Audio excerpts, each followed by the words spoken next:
Hi, my name is Maria Schroeder, and I am the Assistant Director here at L'Arche St. Louis. Sorry about that.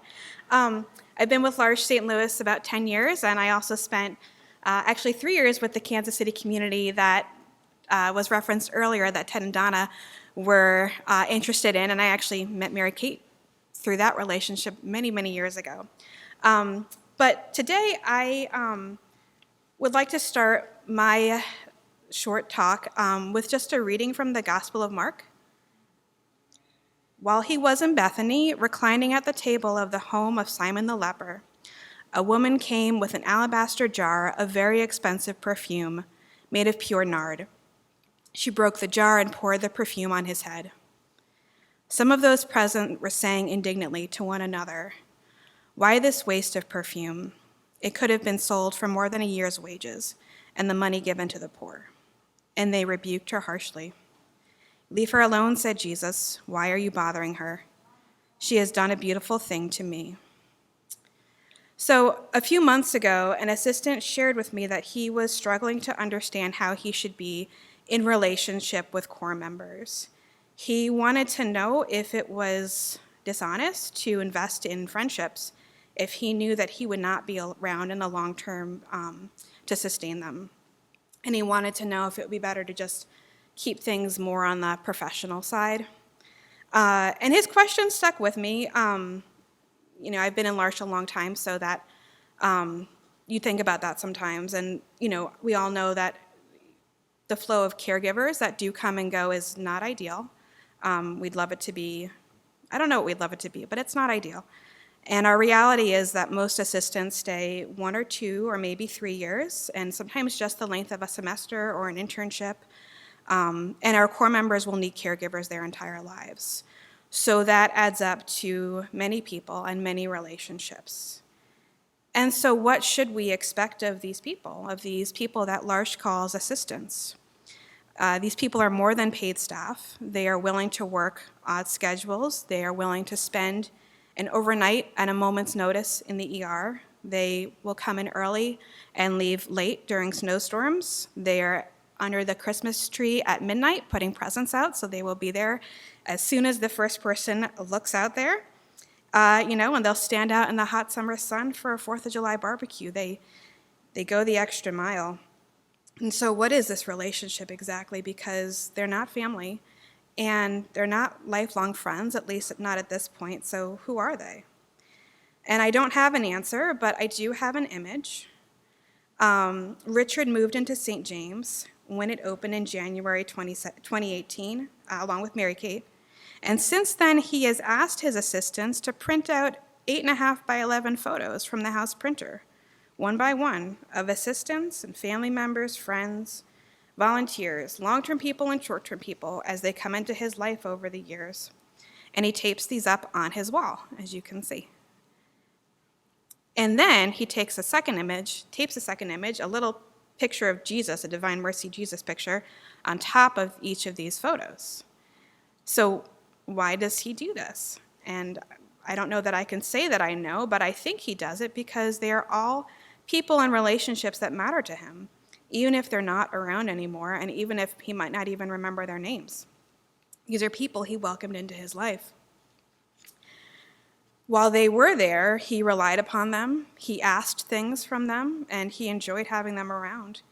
And at some point, he realizes they are not on his wall, and he asks for a photo. And eventually the time comes, and he says goodbye, and he looks forward to the next person who comes. I like looking at this wall, and I like looking at these faces because I've been at L'Arche even longer than Richard, and I know pretty much everyone on the wall. Each one of those people had an alabaster jar of the best of themselves to offer.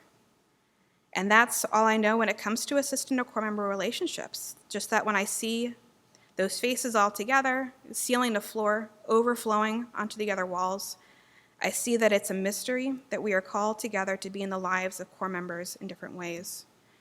We pull together the best of what each of us has to offer, knowing all the while that it's not ideal and that individually we are not enough, but we persevere, hoping and expecting that together we will have enough to do what needs to be done. That's the essence of what commitment is. It is a continual yes to the new reality that each day brings. It's a yes to using the resources and people we have today, right here and now, to do something beautiful, no matter how difficult. It's a yes to the core member who has needs today that he didn't have yesterday, knowing that we might not yet understand how to meet those needs. It's a yes to a new cohort of summer interns who are full of energy and hope and have much to offer and much to learn in their few short weeks with us. It's a yes to all the future nurses, doctors, spiritual leaders, teachers, researchers, mothers, and fathers who will be forever changed by their season at L'Arche, whether that is a week, a semester, or a few years. Our work at L'Arche is often unnoticed and undervalued by society at large, but I am here today to tell you that this work is meaningful, challenging, and joyful. I've spent 13 years of my life with L'Arche, and I don't regret a single moment. Because at its essence, L'Arche has given me the gift of giving the best of myself to this work, often giving more than I realized I had, and calling and supporting others to do the same. We ask a lot from our assistants. We ask them to take on responsibility that they may feel someone else is better qualified for.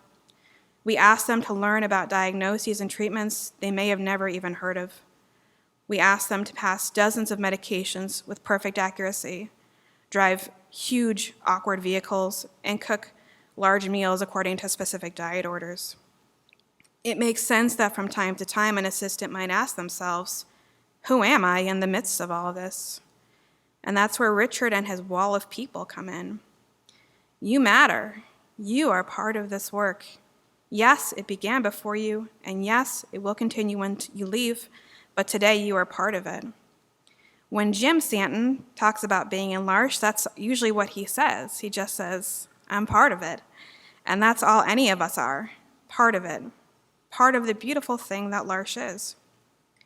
At times it has been said that L'Arche communities are a sign, not a solution, a sign of unity, faithfulness, and reconciliation.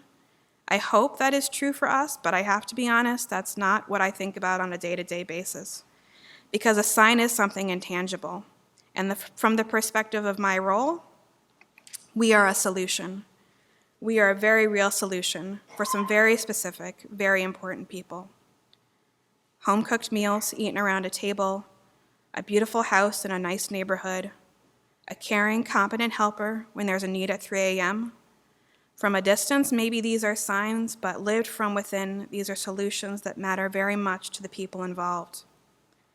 I want L'Arche St. Louis to continue to be a sign, yes, but also to continue to grow as a solution as our core members age, as their needs change, and hopefully to welcome even more core members who want the type of care and home environment that we offer, for more people to be part of it.